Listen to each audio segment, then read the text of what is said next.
Abu Bakr பயந்தார்கள் தான் நயவஞ்சகனா என்று, உமர் பயந்தார்கள் தான் நயவஞ்சகனா என்று, ஹந்தலா பயந்தார்கள் தான் நயவஞ்சகனா என்று. இவர்கள் எல்லோரும் இறைத்தூதருடைய தோழர்கள், இறைவனால் சொர்க்கத்திற்காக நற்செய்தி சொல்லப்பட்ட பொருந்திக் கொள்ளப்பட்டதாக கூறப்பட்டவர்கள். இவர்களே தங்களுடைய ஈமானை தாழ்வாக பார்த்தார்கள்.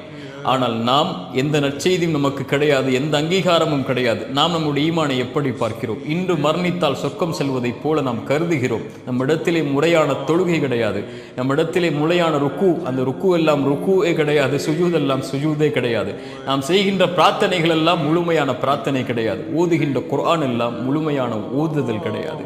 எந்த செயல்பாடுடைய அங்கீகாரமும் தரமும் இல்லாத நாம் நம்மை எப்படி பார்க்கிறோம்?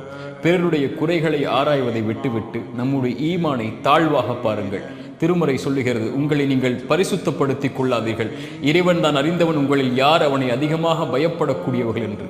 யார் தங்களை தாழ்த்தி கொள்கிறார்களோ ஈமானில் இறைவன் அவர்களை உயர்த்துவான்.